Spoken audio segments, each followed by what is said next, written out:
In the beginning, there was nothing. No shape, no form, no name for anything. Just an endless, silent darkness. And in that silence, the presence of God. Then, into that profound stillness, God spoke, "Let there be light." And just like that, light erupted into existence, a brilliant, piercing flood that pushed back the darkness, drawing a line between them. God called the light day, and the darkness he called night. And with that first sunrise and sunset, time itself drew its first breath.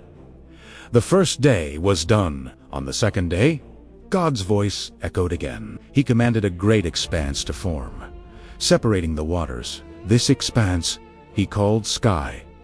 Below it, the waters gathered, and above it, the heavens stretched out, vast and new. It was a world of blue and white, a canvas waiting for more color. Then came the third day. God spoke, and the waters under the sky gathered into one place, allowing dry ground to appear. He called the dry ground land, and the gathered waters he called seas. But this new land was not to remain bare. God spoke again, and the earth brought forth life. Green shoots pushed through the soil. Grass carpeted the ground, plants unfurled their leaves, and trees grew tall, bearing fruit with seed inside them. The world was alive, a vibrant green, preparing a home for what was still to come. On the fourth day, God turned his attention to the heavens. He said, "Let there be lights in the expanse of the sky to separate the day from the night." And so he made two great lights. The greater light, the sun, to rule the day, pouring warmth and brilliance over the earth. And the lesser light, the moon, to govern the night, a soft, silvery glow in the darkness. He also made the stars, scattering them across the deep expanse, like countless tiny sparks, each one a distant fire. They were set in place, not just for light, but for signs, for seasons, for days, and for years. The universe now had its rhythm, its celestial clockwork. The fifth day arrived, and God's creative word moved to the waters and the air. "Let the waters teem with living creatures, and let birds fly above the earth across the expanse of the sky."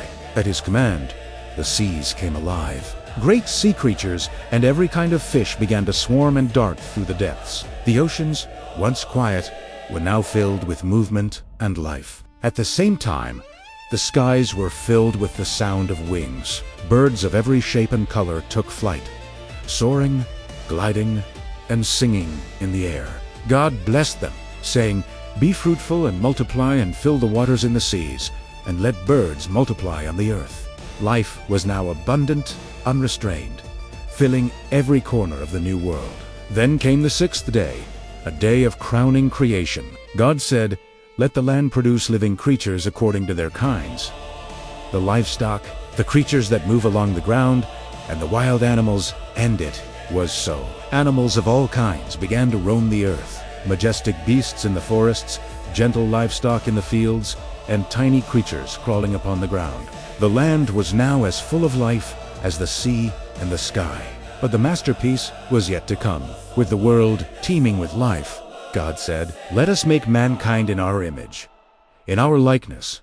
So God formed a man from the dust of the ground and breathed into his nostrils the breath of life, and the man became a living being. Then God saw that it was not good for the man to be alone. So he caused the man to fall into a deep sleep, and while he was sleeping, he took one of the man's ribs and created a woman. Man and woman, made in the very image of God, given purpose and dominion over all the earth and every creature in it. God placed them in a beautiful garden he had planted, called Eden. It was a place of perfect harmony, where rivers flowed and every kind of tree that was pleasing to the eye and good for food grew. Peace reigned. In the center of this paradise stood two special trees, the tree of life and the tree of the knowledge of good and evil. God gave them complete freedom in the garden, with just one simple command. He told them, "You are free to eat from any tree in the garden, but you must not eat from the tree of the knowledge of good and evil, for when you eat from it, you will certainly die." It was a simple boundary in a world of boundless freedom. But another voice entered this perfect scene. A serpent, more crafty than any of the wild animals God had made, approached the woman. It didn't command or threaten. It simply questioned, did God really say, "You must not eat from any tree in the garden"? The serpent twisted God's words, planting a seed of doubt. The woman corrected him, but the serpent pressed on, moving from doubt to outright denial. "You will not certainly die," it hissed, "for God knows that when you eat from it, your eyes will be opened, and you will be like God, knowing good and evil."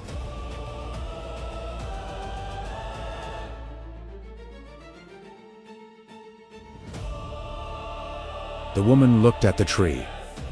The fruit looked good. It was pleasing to the eye and also desirable for gaining wisdom. She took some and ate it. Then she gave some to her husband, who was with her, and he ate it too. In that moment, something broke. Their eyes were opened, but not to the glory they expected. Instead, they saw their own nakedness. Shame washed over them, a feeling they had never known before. Fear, cold and sharp, replaced their innocence.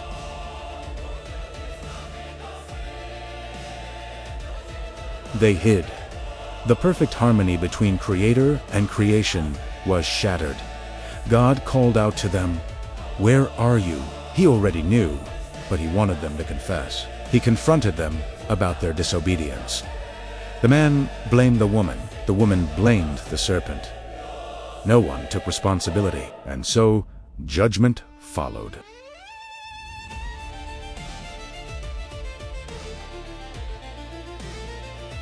To the woman, he promised pain in childbirth and conflict in her relationship with her husband. To the man, he decreed a life of hard labor, toiling against the ground which was now cursed. And for both of them, the ultimate consequence, mortality. "For dust you are, and to dust you will return." They were cast out of the Garden of Eden. God placed mighty cherubim and a flaming sword, flashing back and forth to guard the way to the tree of life. The gate to paradise was sealed. The story could have ended there, in tragedy and separation. But even in that moment of judgment, a glimmer of hope was given. A promise. Speaking to the serpent, God said that one day, an offspring of the woman would come. He would crush the serpent's head, even as the serpent struck his heel. Evil would not have the final word. And so, the great story of humanity begins. A world created good and beautiful, a tragic fall into brokenness and pain, and a long, winding road toward a promised redemption.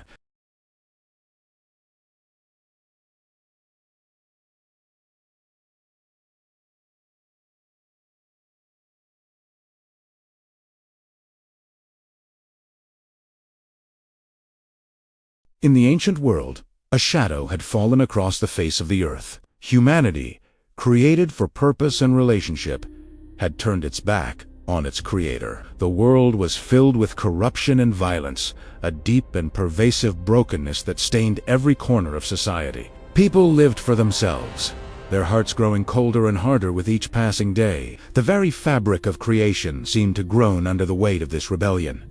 But amidst this darkness, one man stood apart. His name was Noah. The scriptures tell us something remarkable about him. Noah walked with God.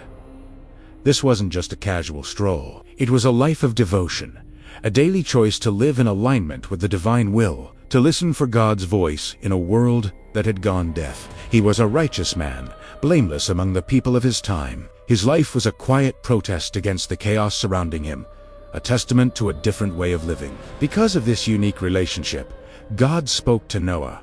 He revealed a plan born of both justice and mercy.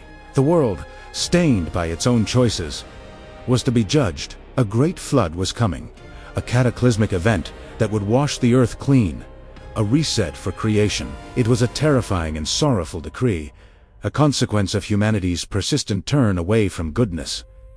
God's heart was grieved by the world he had made. Yet, in the midst of this coming judgment, God provided a way of escape. He gave Noah a command that must have seemed utterly insane to anyone who heard it. Build an ark. Not just a boat, but a colossal vessel.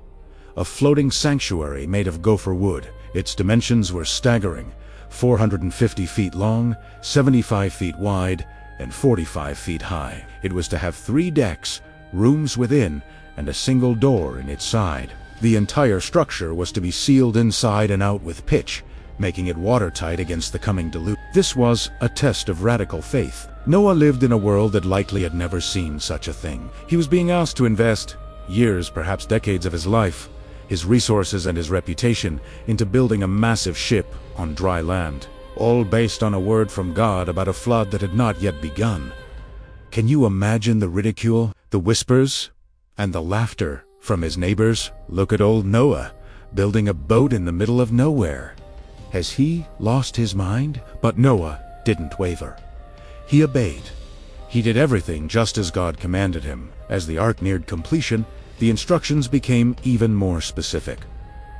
God was not just saving Noah and his family. He was preserving the future of all life on earth. Noah was commanded to bring animals into the ark. Of every kind of living creature, he was to bring a male and a female, to keep their species alive. For the clean animals, those suitable for sacrifice and later for food, he was to bring 7 pairs of each. He was also to gather and store every kind of food that was to be eaten, enough to sustain his family and this floating menagerie for an unknown period. Picture the scene.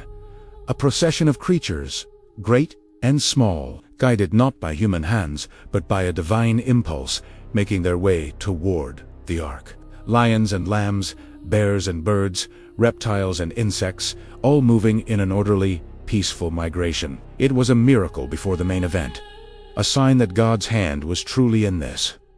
Finally, the day arrived. Noah, his wife, his 3 sons Shem, Ham, and Japheth and their wives all entered the sanctuary of the ark. The animals were all aboard, and then the scripture says something chilling and profound. Then the Lord shut him in. The single door was sealed, not from the inside by Noah, but from the outside by God himself. The time for decision was over. The ark was now a self-contained world, a bubble of life floating on the cusp of global destruction. For 7 days, they waited inside the sealed vessel. Then it began. The fountains of the great deep burst forth, and the windows of heaven were opened. This was no ordinary storm. Water erupted from beneath the earth and poured relentlessly from the sky. It rained for 40 days and 40 nights without ceasing. The water rose with terrifying speed. Brooks became rivers, rivers became seas, and soon the seas consumed the land. The highest mountains, the very peaks that scraped the sky, disappeared beneath the rising tide. Everything outside the ark, every living thing that breathed air on dry land, perished. It was a total and complete judgment. The world that had been was gone, submerged under a global ocean. Inside the ark, tossed on the surface of this boundless water, life endured. For 150 days, the waters prevailed upon the earth. Imagine the sounds, the creaking of the massive timbers, the roar of the water, the cries of the animals, all contained within their wooden refuge. It was a world of darkness, faith, and patience. After the torrent of rain stopped, God remembered Noah and all the creatures with him. He sent a wind to sweep over the earth, and the waters began to recede. Slowly, painstakingly, the water level dropped. The ark, which had been drifting aimlessly, finally came to rest. It settled on the mountains of Ararat. But even then, the ordeal was not over. Noah and his family still had to wait. From his window, Noah first sent out a raven. It flew back and forth until the waters had dried up from the earth. Then he sent out a dove to see if the waters had receded from the ground. The first time, the dove found no place to set its foot and returned to the ark. Noah waited another 7 days and sent the dove out again. This time, it returned in the evening, and in its beak was a freshly plucked olive leaf. This was the sign they had been waiting for. The olive leaf was proof. Life was returning to the earth. The judgment was over, and creation was beginning anew. After waiting another 7 days, Noah sent the dove out once more. Untistum, it did not return. The land was ready. Finally, after more than a year inside the ark, the word from God came. Go out of the ark, you and your wife, and your sons and their wives with you. Noah opened the great door and stepped out onto a clean, washed earth. He, his family, and all the animals disembarked, ready to begin again. What was Noah's first act in this new world? It wasn't to build a house or plant a field. It was an act of worship. He built an altar to the Lord. He took some of every clean animal and every clean bird and offered them as a burnt offering on the altar. It was a profound expression of gratitude and dependence on the God who had saved him. In response to this act of worship, God made a solemn promise, a covenant with Noah, with his descendants, and with every living creature. Never again would he destroy all life with the waters of a flood. The cycles of Neshut time and harvest, cold and het, summer and winter, day and night would never cease, as long as the earth remained. And to seal this promise, God set a sign in the sky. He said, "I have set my rainbow in the clouds, and it will be the sign of the covenant between me and the earth." The rainbow, a beautiful arc of light appearing after a storm, was transformed into a divine reminder. It wasn't just a natural phenomenon anymore. It was a symbol of God's grace, a weapon of war hung up in the sky, a promise of judgment restrained by mercy. Humanity was given a second chance. From Noah's family, the earth was The story seems to end on a hopeful note, a new beginning for mankind. But the story of the Bible is unflinchingly honest. The flood washed the world clean, but it could not wash the human heart clean. Soon after, the same patterns of sin, pride, and rebellion began to emerge once more, setting the stage for the rest of the biblical narrative and the ultimate solution that God would one day provide. The story of Noah's Ark echoes through history, a powerful tale of judgment, faith, and salvation. It challenges us to consider our own lives, to ask if we, like Noah, are willing to listen for God's voice and obey, even when it seems foolish to the world around us. It points to a God who is both just and merciful, who judges sin but provides a way of escape for those who trust in him. And every time we see a rainbow, we have a chance to remember that promise, a promise of grace in the face of judgment. Thanks for watching. If this story resonated with you, consider subscribing for more deep dives into these timeless narratives. We'll see you in the next video. Imagine a world reborn, washed clean by a great flood. Humanity, a single family, began to spread across the earth. They were one people, with one language, one voice, and a shared, soaring ambition. Journeying from the east, they found a vast, fertile plain in the land of Shinar. It was there they decided to settle, and a single, powerful idea took root. They spoke to one another, their words echoing with a unified purpose. "Come," they said, "let us build ourselves a city with a tower that reaches to the heavens, so that we may make a name for ourselves and not be scattered over the face of the whole earth." This wasn't just about building a home. It was a declaration of defiance against fate, a monument to their own greatness.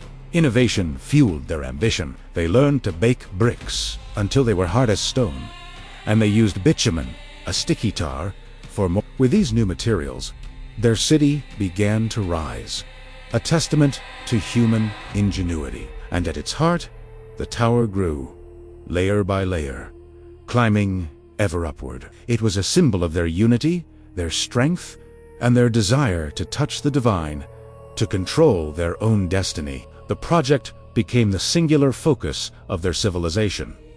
Every hand contributed, every mind was fixed on the goal. The tower was more than just a structure. It was the physical embodiment of their collective pride. They saw themselves as masters of their world, capable of achieving anything they could imagine. Their unity was powerful, but it was born from a fear of being scattered and a pride that knew no bounds. They wanted to create a central point so powerful that no one would ever want to leave, ensuring their legacy would be forever etched into the sky. As the tower pierced the clouds, a shadow of its ambition reaching ever higher, it drew the attention of God. He came down to see the city and the tower that the children of men were building. He saw their unity, their incredible skill, their tireless effort, but he also saw the root of their ambition. It wasn't a humble desire for community, but a proud attempt to usurp heaven itself, to make a name for themselves, independent of their Creator. God observed their seamless cooperation, their single language allowing for perfect communication and execution. He saw a people so united in their arrogance that they believed nothing was impossible for them. And in that, he saw a dangerous path. If as one people speaking the same language they have begun to do this, he mused, then nothing they plan to do will be impossible for them. This boundless ambition, unchecked by humility, would only lead to greater and greater acts of hubris, a cycle of pride that could lead to their own self-destruction. A decision was made, not of anger, but of mercy, to prevent them from their self-destructive path. Their greatest strength had to be turned into a source of division. God said, "Come, let us go down and confuse their language, so they will not understand each other." And so it happened. Suddenly, on the plains of Shinar, words began to fracture. A bricklayer would ask for mortar, but his words would come out as gibberish to the man next to him. A planner would give a command, but his team would hear only a cacophony of meaningless sounds. The shared language that had been the bedrock of their project, the very glue of their society, dissolved into 1,000 different tongues. Imagine the chaos. Frustration mounted as simple communication became impossible. Arguments erupted from misunderstandings. The seamless rhythm of construction broke down into a discordant mess of confusion and suspicion. Men who had worked side by side as brothers now looked at each other as strangers. The bonds of their shared culture, woven with a single linguistic thread, unraveled completely. The work on the great tower ground to a halt. How could they build to the heavens when they couldn't even ask for a brick? The dream of a unified humanity, centered around a monument of their own making, died. The grand city was abandoned, its unfinished tower standing as a stark reminder of their failed ambition. Defeated and divided, the people began to drift away. They scattered across the face of the earth, not by choice, but by necessity. They sought out those who spoke as they did, forming new tribes, new communities, new nations. Each group carried with them a fragment of the original language, a piece of their shared past, but they were now irrevocably separated. The place where this happened was given a name that would echo through history: Babel. The name itself comes from a word meaning to confuse, because it was there that God confused the language of the whole world. It was from this single point of confusion that humanity was dispersed across the globe. The Tower of Babel became a powerful symbol. It stands as a cautionary tale about the dangers of pride and the folly of trying to reach heaven through human effort alone. The story teaches that true unity doesn't come from grand projects or shared ambition, but from a shared humility and understanding. It's a story about the origin of explaining how the world became a mosaic of different cultures and languages. From that great scattering, the nations of the world as we know them were born. Humanity was divided, not by mountains or oceans, but by the very words they used to speak. The irony is that, in their attempt to avoid being scattered, their own actions brought about that very outcome. Their fear became their reality.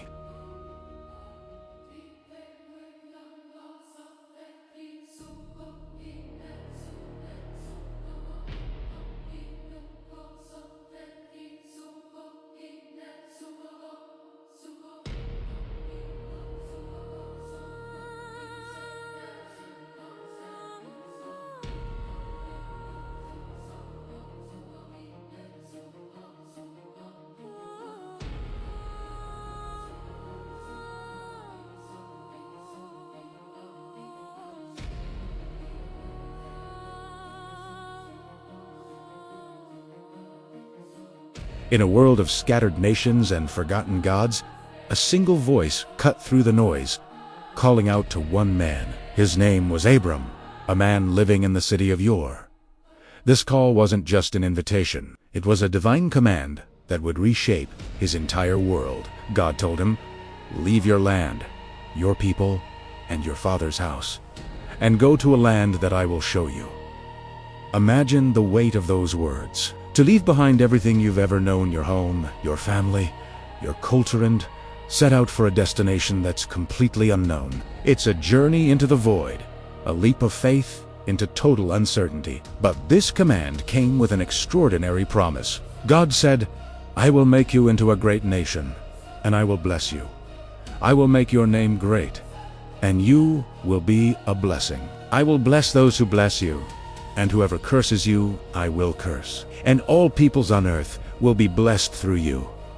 This was more than just a personal promise of prosperity. It was a covenant that would echo through generations, a plan to bring blessing to the entire world through this one man and his descendants. Abram was faced with a monumental choice: stay in the comfort of the familiar or step out into the unknown, holding on to nothing but a divine promise. And what did Abram do?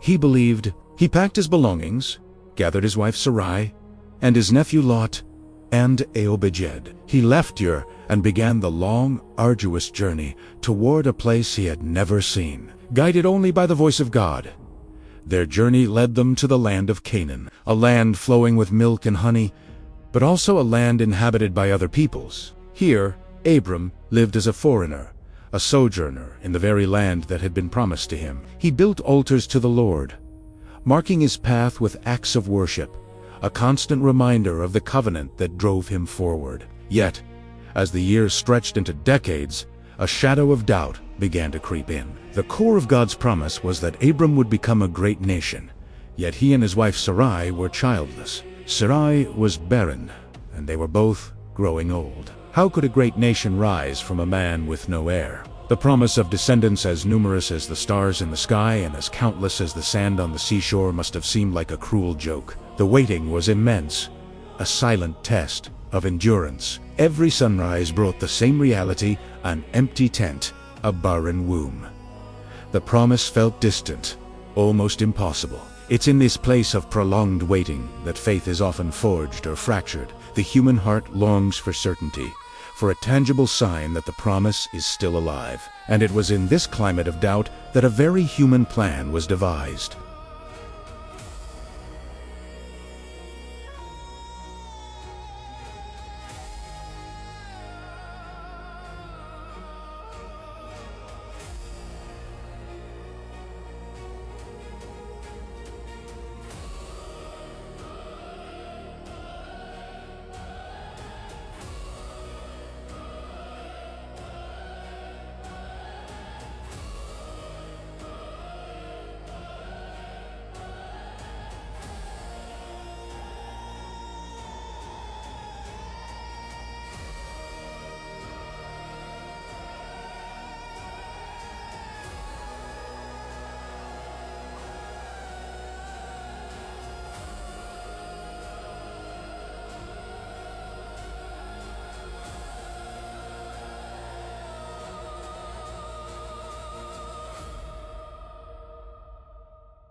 This was a moment of profound reaffirmation.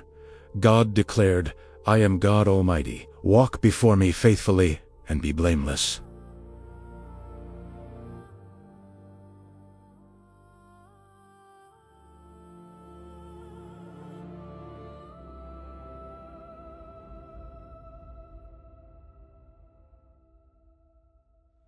Sarai, which meant my princess, became Sarah, meaning princess to all. These new names were not just labels, they were declarations of destiny. They were a constant, daily reminder of the future God had sworn to bring about. Then came the most astonishing part of the message. God said that Sarah herself would bear a son. Abraham fell face down, but he laughed to himself. He was 100 years old, and Sarah was 90. It seemed utterly impossible, a biological absurdity. He even pleaded for Ishmael, saying, "If only Ishmael might live under your blessing." But God was insistent. "No," he said, "your wife Sarah will bear you a son, and you will call him Isaac. I will establish my covenant with him as an everlasting covenant for his descendants. After him, the name Isaac itself means he laughs, a permanent memorial to the moment of disbelief and the joyous laughter that would soon follow. This promise was radical. It was not about human ability or natural processes. It was about the power of God to bring life from death, to do the impossible, to fulfill His word against all odds.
Then came the ultimate test, a command so shocking, so heart-wrenching, it seems almost incomprehensible. God spoke to Abraham, "Take your son, your only son whom you love Isaac, go to the region of Moriah. Sacrifice him there as a burnt offering on a mountain I will show you." Can we even begin to imagine the agony of this command? The son he had waited a century for, the child of the promise, the one through whom a great nation was supposed to rise, he was to be sacrificed. Every logical thought, every fatherly instinct would have screamed in protest.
At that moment Abraham looked up and saw a ram caught in a thicket by its horns. He went and took the ram and sacrificed it as a burnt offering instead of his son.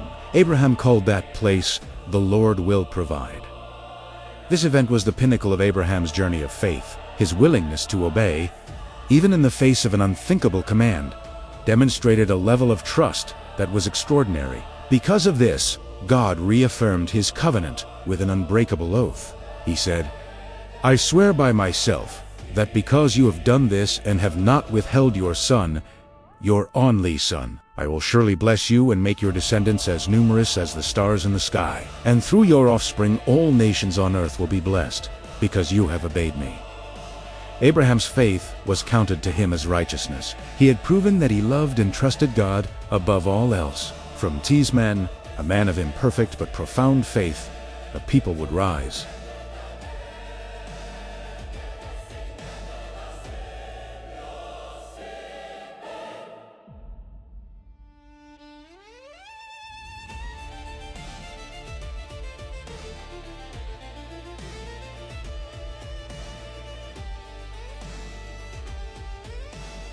Have you ever felt like you're not the chosen one? Or that you've made mistakes that have pushed your family away? Well, let me tell you about a guy named Jacob, whose life was a roller coaster of family drama, big dreams, and incredible transformation. His story might just change the way you see your own journey. It all started with twin brothers, Esau and Jacob, sons of Isaac and Rebekah. Even before they were born, there was a prophecy. The older would serve the younger. Now, Esau was born first. He was a rugged outdoorsman, a hunter, and his dad's favorite. Jacob, on the other hand, was quieter and preferred staying close to home. He was his mom's favorite. See the potential for trouble here? One day, Esau came back from hunting, totally exhausted and starving. He saw Jacob cooking a delicious lentil stew and begged for some. Jacob saw an opportunity and said, "Sure, but first, sell me your birthright." The birthright was a big deal. It meant a double portion of the family, inheritance, and a position of honor. But Esau, thinking only of his rumbling stomach, said, "What good is a birthright if I'm about to die of hunger?" And just like that, for a bowl of stew, gabe eat Hawaii. This one moment would change everything. Years later, when their father Isaac was old and his eyesight was failing, he wanted to give his special blessing to Esau. But Rebekah overheard and devised a plan. She helped Jacob disguise himself as Esau, complete with goat skins on his arms to feel hairy, so he could trick his blind father. And it worked. Jacob received the blessing that was meant for his brother. When Esau found out, he was furious. He felt cheated and betrayed, and he vowed to get revenge on Jacob. Fearing for her son's life, Rebekah urged Jacob to flee. So, Jacob packed his bags and set off on a long journey, leaving everything he knew behind. He was alone, on the run, and probably feeling pretty scared and guilty. One night, while sleeping outdoors with a stone for a pillow, Jacob had an incredible dream. He saw a stairway reaching from the earth all the way up to heaven, with angels going up and down it. And at the top stood God, who spoke to him. God promised to be with Jacob, to protect him, and to bring him back to his homeland. He reaffirmed the promise he had made to Jacob's grandfather, Abraham, and his father, Isaac. That his descendants would be as numerous as the dust of the earth and would be a blessing to all nations. When Jacob woke up, it was in awe. He realized that God was with him, even in that desolate place. This dream gave him hope and a renewed sense of purpose. He continued his journey and eventually arrived at his uncle Laban's house. There, he fell in love with his beautiful cousin, Rachel.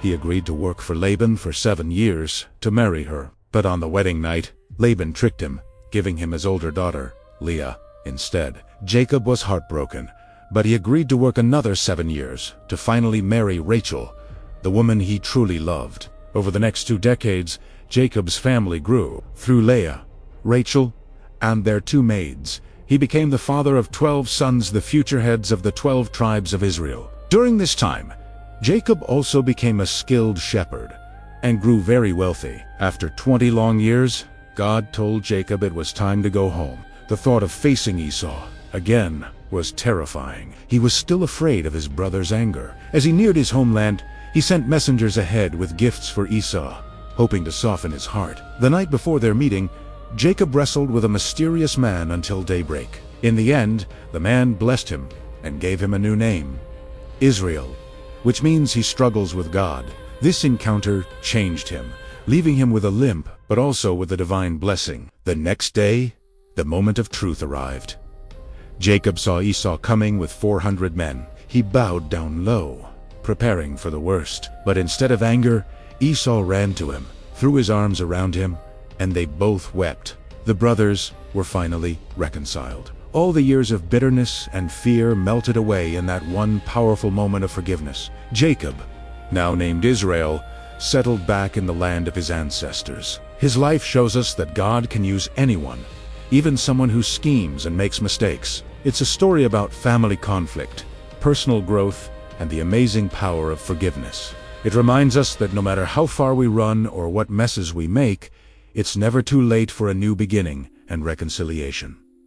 Thanks so much for watching. If this story resonated with you, hit that like button and subscribe for more incredible stories that can inspire your own life's journey. See you next time. Have you ever felt like you were in a situation you didn't choose? Wondering how you'd ever find your way out? Today, we're diving into an incredible story about a young man who went from being a beloved son to a forgotten prisoner, and then rose to become one of the most powerful leaders of his time. This is the story of Joseph, a tale of resilience, forgiveness, and seeing a bigger plan even in the darkest moments. Let's journey back thousands of years. Meet Joseph, one of 12 brothers. His father, Jacob, had a special affection for him, which he showed by giving him a beautiful, colorful coat. This coat wasn't just a piece of clothing. It was a symbol of favor, and it didn't sit well with his older brothers. Their jealousy grew, especially after Joseph shared some dreams. He had dreams that seemed to suggest he would one day rule over them. This was the final straw. One day, while they were out in the fields, his brothers turned on him. They stripped him of his special coat and threw him into a dry well. While they debated what to do next, a caravan of traders heading to Egypt passed by. Instead of leaving him, they decided to sell him. And just like that, Joseph's life was turned completely upside down. He was taken to Egypt, a foreign land, as a slave. Arriving in Egypt, Joseph was sold to a man named Potiphar, who was the captain of the Pharaoh's guard. Even in this difficult new reality, Joseph didn't despair. He worked hard and with integrity, and soon his natural talent for management and his trustworthy character became obvious. God was with him, and everything Joseph touched seemed to prosper. Potiphar noticed this and put Joseph in charge of his entire household.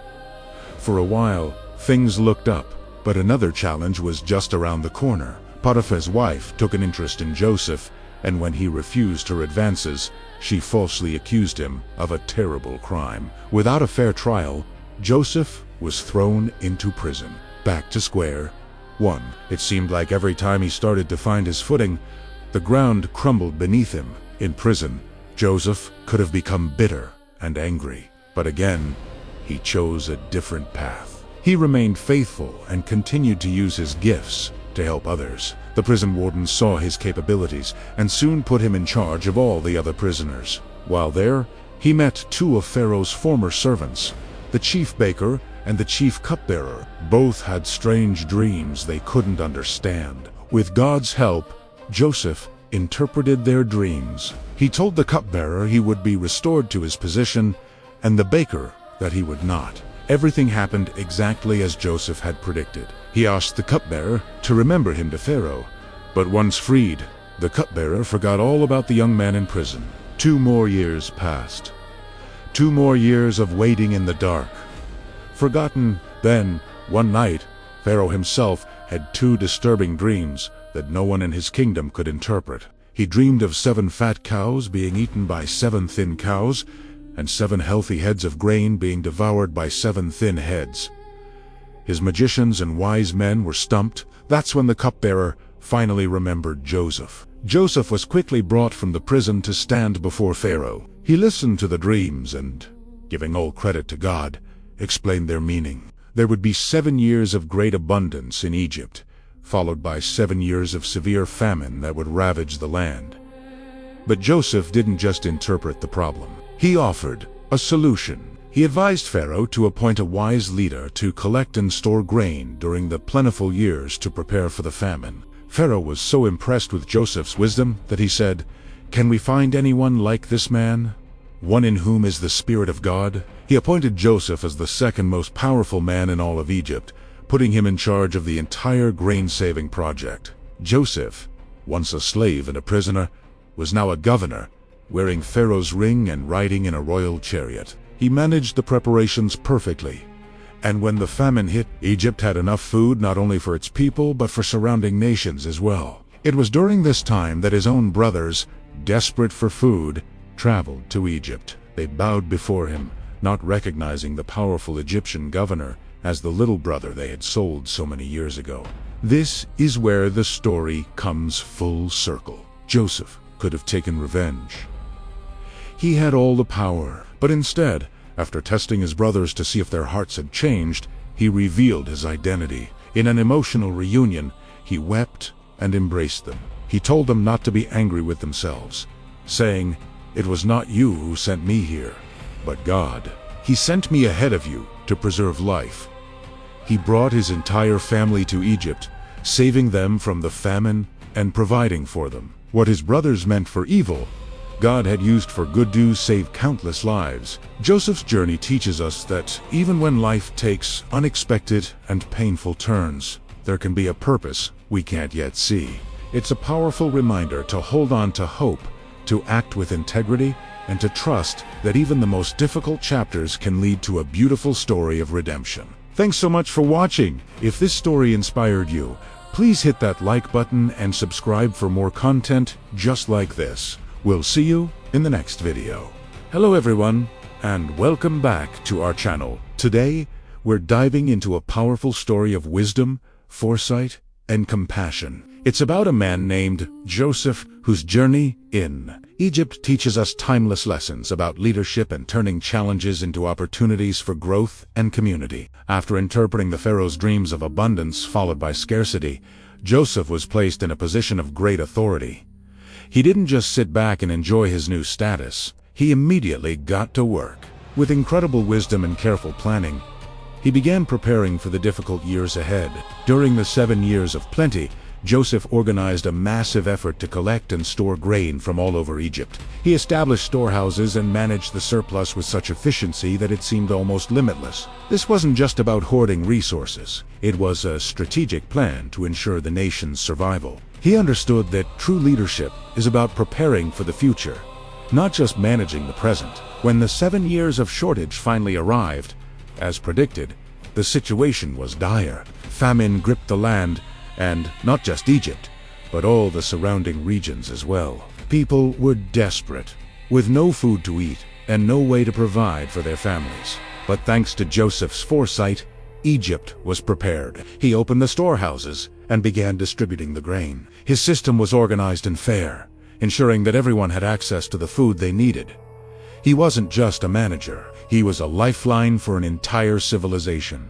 His thoughtful guidance and calm demeanor in the face of crisis earned him immense respect from both the Egyptians and the many visitors who came seeking help. He treated everyone with fairness, providing support to all who came to him. This period of hardship became a testament to Joseph's character. He demonstrated that true strength lies in careful planning and compassion for others. The famine had a ripple effect, reaching lands far beyond Egypt. News of Egypt's abundance spread, and soon, people from all over the region were traveling there to find relief. Among these travelers were Joseph's own brothers. They had no idea that the powerful governor they were about to meet was the very same brother they had left behind years ago. Their journey to Egypt was driven by desperation, a quest for survival for themselves and their families back home in Canaan. They heard there was grain in Egypt, and it was their only hope. When Joseph's brothers arrived and bowed before him, he recognized them immediately, though they had no idea who he was. Here, Joseph faced a profound personal test. Instead of seeking revenge or revealing his identity right away, he remained patient and considerate. He was guided by a deep sense of purpose, seeing a bigger picture unfolding. He used this opportunity not for personal gain, but to understand his brothers' hearts and to see if they had changed. Through a series of tests, he sought to bring about reconciliation and healing for his fractured family. His actions weren't driven by anger, but by a desire to restore relationships and care for his loved ones, even after all the pain they had caused him. Throughout these events, Joseph's story is a shining example of turning adversity into a force for good. He transformed a national crisis into a moment of unity and cooperation. Guided by his faith, he saw challenges not as dead ends, but as opportunities for learning, for showing compassion, and for bringing people together. His leadership wasn't just about managing resources. It was about nurturing a community, providing hope, and demonstrating that with foresight and a caring heart, even the most difficult times can be overcome. He showed that one person's wisdom and dedication can save nations and heal families. Joseph's journey reminds us that in our own lives, we can choose to respond to challenges with wisdom and grace. we can look for ways to support our communities and turn difficult situations into opportunities for connection and shared strength. His story isn't just a historical account. It's a guide for compassionate leadership and resilient hope. Thank you so much for joining me today. I hope this story inspires you as much as it inspires me. If you enjoyed this video, please give it a thumbs up. And don't forget to subscribe for more stories like this. See you in the next one. Have you ever wondered what happens after the big, dramatic reunion? You know, the moment when long-lost family members finally find each other. There are tears, hugs, and a huge sigh of relief. But what comes next? The story of Joseph and his family in Egypt gives us a beautiful picture of what happens after happily ever after. It's not just about a single moment of forgiveness. It's about the hard, heartwarming work of rebuilding a family. When Joseph's brothers arrived in Egypt, they were terrified. They were standing before the second most powerful man in the land, the very brother they had sold into slavery years ago. But instead of revenge, Joseph offered something far more powerful: a home. He didn't just give them a place to live, he gave them the best of the land, the fertile region of Goshen. This wasn't just a handout, it was a strategic move, giving them a space where they could thrive as shepherds, continuing their way of life in a new country. Joseph provided them with food, resources, and security, ensuring their survival during a devastating famine. It's a powerful reminder that true welcome isn't just about opening a door. It's about helping people build a new life with dignity and respect. But settling in was more than just logistics.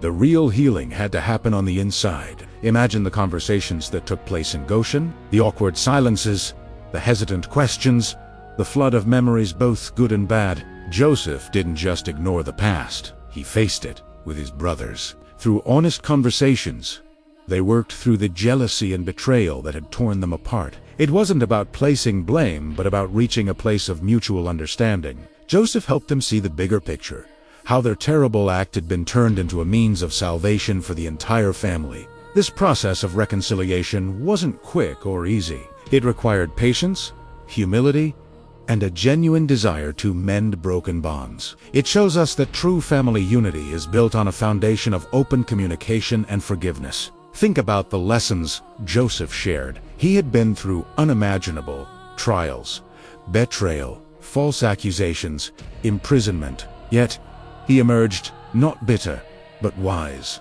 He reminded his family that patience through hardship and cooperation in times of crisis are essential. He taught them the value of making wise choices, not just for personal gain, but for the good of the whole community. His life was a living testament to the idea that our challenges don't have to define us. They can refine us. He showed his brothers that even in the darkest of times, there is always an opportunity for growth and a chance to choose a better path forward. By sharing these lessons, Joseph wasn't just being a provider. He was being a mentor, guiding his family toward a brighter, more unified future. Throughout this entire saga, from the pit to the palace, there's a clear thread of something greater at work. Joseph consistently pointed his family toward the divine hand that had guided his journey. He saw how every twist and turn, every moment of despair, and every surprising triumph was part of a larger plan. He famously told his brothers, "You intended to harm me, but God intended it for good." This perspective is what allowed him to forgive so completely. It transformed a story of family betrayal into a story of divine providence and redemption. It teaches us that sometimes life's most painful events can lead to the most unexpected blessings, creating opportunities for growth, unity, and a deeper connection with our purpose. Joseph's story doesn't end with the family reunion. He continued to be a pillar of support, not just for his relatives, but for the entire nation of Egypt. He used his wisdom and influence to ensure that everyone under his care could live in security and harmony. He was a leader who looked beyond his own family to the well-being of the wider community. His legacy is one of hope. It shows how one person's faithfulness and integrity can create a ripple effect of stability and prosperity for generations to come. He built a future where his family and his community could coexist, thrive, and look forward with optimism. It's a powerful vision of what it means to build a lasting legacy of peace and hope. So, the story of Joseph in Egypt is more than just an ancient tale. It's a timeless guide to healing, reconciliation, and building a stronger future. It shows us that true strength lies in forgiveness. True leadership lies in service. And true hope is found in believing that even our greatest challenges can be turned into our greatest blessings. Thanks for watching. If this story resonated with you, don't forget to like, share, and subscribe for more content that explores the deeper lessons from the past. See you next time.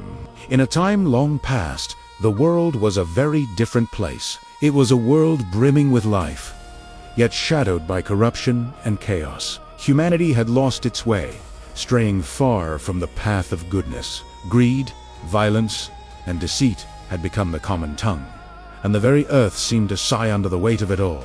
But amidst this growing darkness, there was a glimmer of light. A man named Noah.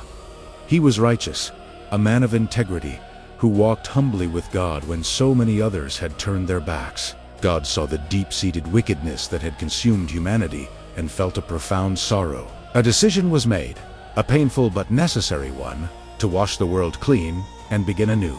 For this monumental task, God chose Noah, this single, unwavering beacon of faith. He would be the steward of a plan so extraordinary. It would defy all logic and test the very limits of belief. Imagine Noah going about his daily life when he hears the voice of God. The message is clear and earth-shattering. A great flood is coming, a torrent of water so immense it will cover the entire world. And Noah's mission: to build a colossal ark, a massive vessel designed to save not just his own family, but the future of all life on earth. This wasn't just a suggestion, it was a divine command, a blueprint for survival against an unimaginable cataclysm. Without a moment's hesitation, Noah accepted his calling. His faith was his guide. He began the immense undertaking, sourcing gopher wood, a strong and resilient timber. He measured, he cut, he shaped each plank with precision, following God's intricate instructions to the letter. Think about the sheer scale of this project. It wasn't a small boat. It was a floating fortress with 3 decks, countless rooms, and a single window. It was a structure so large, it would have seemed impossible for one man and his family to build. Yet, day after day, week after week, the sound of hammers and saws echoed as Noah and his sons worked tirelessly. Their determination was fueled by a deep trust in the promise they had received. As the ark began to rise from the ground, a testament to Noah's labor, it became a spectacle. Word of his project spread throughout the land. People would come to watch, not with awe, but with scorn. They laughed at him. They called him a fool, a madman building a giant boat on dry land, miles from any sea. Noah would try to warn them, speaking of the coming rains and the rising waters, offering them a chance to turn from their ways, but his words fell on deaf ears. They were consumed by their own lives, their own desires, and couldn't see the storm clouds gathering on the horizon. The ark became a symbol of Noah's faith, but to everyone else, it was just a monument to his foolishness. With the structure nearly complete, God gave Noah his next instruction, one that was just as incredible as the first. He was to gather the animals, not just a few, but 2 of every kind, a male and a female, from the mighty lion to the gentle lamb, the soaring eagle to the humble sparrow. Creatures from every corner of the world began to arrive. Can you picture the scene? A parade of life, an endless procession of beasts, birds, and creeping things, all moving in an orderly fashion toward the ark. Elephants and giraffes, bears and wolves, all walking together, their natural instincts subdued by a divine purpose. They entered the ark, 2 by 2, finding their designated places within the vast wooden sanctuary. Noah and his family guided them, ensuring every creature, from the largest to the smallest, was safely aboard. The ark was no longer just a wooden shell. It was a living, breathing library of life, a floating ecosystem ready to weather the storm. Then, the final preparations were made. Noah, his wife, his 3 sons, and their wives, the last of the faithful, entered the ark. The great door, so heavy it could only be closed from the outside, was sealed by God's hand. For 7 days, they waited in the quiet stillness, the world outside continuing on, oblivious. Then it began. A single drop of rain, then another. Soon it was a drizzle, then a downpour, and then a deluge. Unlike anything the world had ever known. It wasn't just rain from the sky. The scripture says, "The fountains of the great deep burst forth. Water surged from the ground and poured from the heavens. The sky turned black, and the roar of the water was deafening. The floodwaters rose with terrifying speed. Streams became rivers, rivers became seas. Valleys disappeared, then hills. And finally, even the highest mountains were submerged. Everything that had defined the world, the cities, the fields, the forest swaths, erased beneath the churning, chaotic waves. It was a world returned to its primordial state, a vast, shoreless ocean under a stormy sky. But within this chaos, there was a pocket of peace. The ark, lifted by the rising waters, floated safely on the surface. Inside, Noah and his family were secure. They were the keepers of the future, tossed on the waves but held steady by the vessel that faith had built. For 40 days and 40 nights, the rain fell without ceasing. Life inside the ark settled into a new rhythm. Noah and his family were not idle passengers. They were caretakers. Their days were filled with feeding the animals, cleaning their enclosures, and ensuring that peace was maintained among the diverse. Imagine the challenge, tending to the needs of every creature, from the lions to the mice, all living in close quarters. It required immense patience, diligence, and a constant reliance on God's provision. Through the long days and nights, as the storm raged outside, Noah's faith never wavered. He held on to the promise of a new beginning, his obedience a quiet act of worship amidst the global tempest. He was a shepherd to a floating world, a testament to the idea that even in the darkest of times, duty and trust can be an anchor for the soul. Finally, after what must have felt like an eternity, the rains stopped. The waters, however, remained, covering the face of the earth for many more months. But slowly, gradually, they began to recede. One day, a gentle bump was felt throughout the massive vessel. The ark had come to rest. It had settled upon the mountains of Ararat. The journey was nearing its end. Still, they waited. No one needed to be sure the earth was ready. He first sent out a raven, a hardy bird that flew back and forth. Then he sent out a dove. The first time it returned, having found no place to land. 7 days later, he sent it out again. This time, it came back in the evening, and in its beak was a freshly plucked olive leaf. That small green leaf was a message of profound significance. It was a sign of life, of renewal. It meant that the waters had subsided enough for trees to emerge, that the earth was beginning to heal. It was a promise of peace, a symbol that the judgment was over and a new chapter was about to begin. After one final wait, God spoke to Noah again, telling him it was time. Go out of the ark, you and your wife, and your sons and their wives with you. Bring out every kind of living creature.